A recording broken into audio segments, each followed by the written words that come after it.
איך אפשר להתקרב אל הקדוש ברוך הוא? חלק משמעותי מעבודת השם זה עבודת המידות, זה זיכוך פנימי. יש את הלמידה שזה החלק השכלי, אבל עבודת השם היא הרבה יותר מזה. לעניות דעתי ומהחוויה האמיתית שלי, אני אתאר את המערכת. מה קורה? מה העבודה? כשאתה הולך לעשות פלאפל, אתה יודע מצוין מה הכלים, מה החומרים, איך אתה עושה פלאפל ואיך מגישים מנה, מהי הצלחה.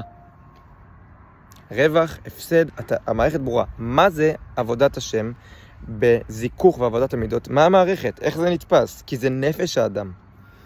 ונפש האדם זה דבר שהרבה פחות ברור מבחינת גבולות ומוחשיות. הוא קיים, אבל צריך ללמוד להבהיר ולברר מה קורה בפנים, וזה מה שעכשיו אני הולך לעשות, לנסות. אז בגדול, כשאדם מתהלך בעולם, כשאתה מתהלך בעולם, כשאני מתהלך בעולם, יש כוחות שונים שפועלים עליי. יש לי רצונות שונים. חלק מהרצונות הם שלי, חלק מהרצונות הם לא באמת רצונות שאני רוצה באמת. מה זאת אומרת? כאן נכנס העולם של תאוות.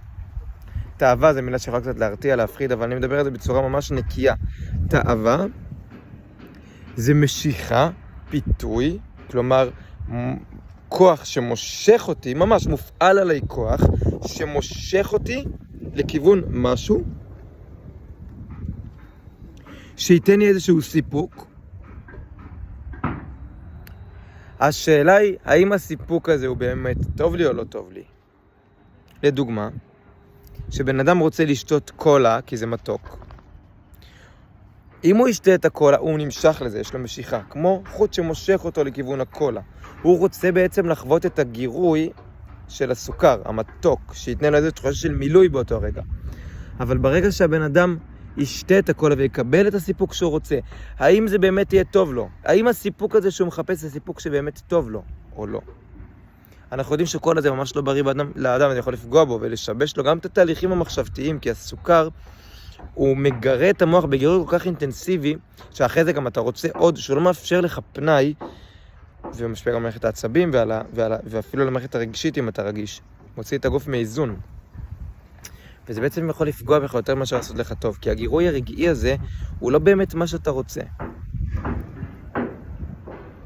וזה חשוב שנברר מה באמת טוב לנו ומה אנחנו רוצים בעולם הזה, כי אז אנחנו יכולים ללכת ולעשות דברים בעולם, ובעצם כמו חזיר שתולים לו גזר, שהולך אחרי הגזר, והוא לא מתקדם לשום מקום, ככה. אז נחזור לעיקר, התאוות זה כוחות שונים שמופעלים עליי, שבעצם מפתים אותי ומזמינים אותי, בוא לפה, בוא לפה. לפעמים זה כל כך חזק, שאני אפילו לא שם לב שזה מושך אותי, אני ישר נמשך. כי אני כל כך מרגיש שאני צריך את זה, שאני לא יכול בלי זה. איך כל זה מתקשר לעבודת השם, או עבודת השם, אפשר לקרוא לזה אולי במילים אחרות, עבודת האדם בעולם הזה, ההתפתחות, הצמיחה של האדם בעולם הזה. עכשיו אפשר להתפתח בכל מיני כיוונים, אני יכול עכשיו לקרוא 10 ספרים על סיפורים בדיוניים, האם זה באמת יוביל אותי לאנשהו?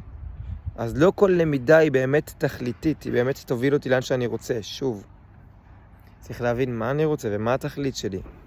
חשוב מאוד לשאול את השאלה הזאת, מה אני עושה פה באמת? למה אני קיים כאן? מה זה? אז בואו רגע נבהיר את המערכת, יש תאוות. העבודה שלי, ההתחזקות שלי, זה כשיש כוח שמשפיע עליי, תאווה, ומושך אותי, אני רוצה לעמוד כנגדו איתן, ולא להגיב אליו. זה חופש. רבי נחמן אומר, האדם החופשי הוא באמת, האדם החופשי באמת הוא אדם שלא עושה את כל מה שעולה על רוחו. לעשות. זה לא מילים מדויקות, אבל כמובן מה אנחנו מבינים פה?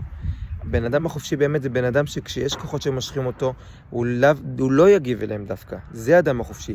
כי אם כל פעם שאני הולך ברחוב, גלידה, הולך גלידה, זה ככה, ריח טוב, מריח, זה מסתכל לפה, אני כל הזמן כאילו גזר על מקל. אני נשלט לחלוטין, אני מזיקים כבולים, אין לי חופש בכלל. מישהו יבוא ייתן לי סוכריה, מישהו יבוא יחזיק סוכריה, אני ארוץ אליו. אין לך עמוד שדרה, אין לך סנטר, אין לך את עצמך. אין לך בחירה. הבחירה נובעת מהיכולת לא להגיב לתאווה. לעמוד איתן. ואז אני יכול לבחור, האם באמת בא לי כל היום? בגלל שאני לא חייב להגיב לה, אני לא חייב את התאווה הזאת, אני פתאום לא צריך את זה, אני יכול לבחור, אז אני לא משוחד יותר. ובגלל שאני לא משוחד, אני גם יכול להיות כנה. זה חזק. בן אדם שיש לו פחות תאוות, או מקביל לבן אדם שיש לו כוח לעמוד מול תאוות, יש לו יותר חופש בחירה, ובגלל שהוא פחות משוחד, כלומר, אני מדבר איתך, ואני לא רוצה ממך כלום. או אני לא צריך ממך הרבה, אני לא רוצה שתביא לי כסף, אני לא רוצה שתיתן לי את התאווה, אני לא צריך ממך, אני מרגיש חזק וטוב בפני עצמי, אני גם אהיה יותר אמיתי איתך באופן טבעי, כי אני לא צריך ממך כלום, אני לא משוחד מולך. אז אני אגיד לך את האמת. כמה קיבלת במבחן? קיבלתי 60. כי אני לא צריך שתגיד לי כל הכבוד, אני לא צריך את זה. אני אגיד לך את האמת, בלי בעיה. ואני אהיה בן אדם יותר ישר, יותר כנה. הלב והפה שלי יהיו אחד בעזרת השם, שנזכה כולנו. אז אנחנו מבינים שהמערכת בגדול היא תאוות מול הכוח שמתנגד אליהם. זה כוח מושך אחד שמופעל עליי. זה כוח שיכול למשוך אותי למקומות אחרים. נגיד לשבת עם עצמי ולעשות התבוננות פנימית, לנשום 5 דקות. צריך כוח שימשוך אותי לעשות את זה. יותר קל לי לפתוח טלוויזיה ולשרוף את המוח שלי, להמיס את המוח שלי בגירויים של דופמין ולהיות כמו זומבי. צריך כוח שימשוך אותי לכיוון השני. אבל ההבדל הוא שהכוח של התאווה הוא מופעל עליי מבחוץ. אפילו אם אני מרגיש שאני רוצה את זה. לא עלינו, כל מיני תאוות שאנשים עושים והם מרגישים שהם בא להם עכשיו איזה, כל מה שבא לי, זה חשוב שתבין ושתביני. אתה לא רוצה את זה באמת. זה לא אתה שרוצה את זה. זה לא אתה שרוצה את זה. אבל זה משהו שאתה תבין רק כשאתה תתחיל לחזק את הצד השני, וזה מה שאנחנו רוצים לדבר עליו עכשיו. מה העבודה? העבודה היא, כדי להתנגד לתאוות, אני צריך לבנות ולחזק ולגדל, לתת לו להצמיח ולעבות, לחזק את הצד השני, את הרצון האמיתי שלי, את מה שאני באמת. ואז כשאני הולך ברחוב יש גלידה ואני מרגיש את התאווה, בגלל שעכשיו משהו יותר חזק ומבוסס בצד השני, אני יכול להגיד, אני רואה זה, אני לא אגיב. אני מרגיש שבא לי, אני לא אגיב. אני מתבאס על זה שאני לא אקבל גלידה, גם לזה אני אכיל לזה, אתה מתחזק. ואתה לאט לאט רואה אחרי כמה צעדים שעברת את הגלידה, שהרצון הזה נעלם והבאסה נעלמת, ואתה מרגיש תחושה שהיא מילוי אמיתי. כי אני לא צריך עוד גלידה אחרי שאכלתי גלידה. הנה עוד פעם חוסר, זה כאילו בור שלא מתמלא. לא. עכשיו אחרי שהמשכתי ואני כבר לא מרגיש, אני מרגיש שוואו, אני חזק, אני מלא. וזו תחושה של מלאות אמיתית. חשוב להבדיל בין התמלאות שהיא שקרית להתמלאות שהיא אמיתית.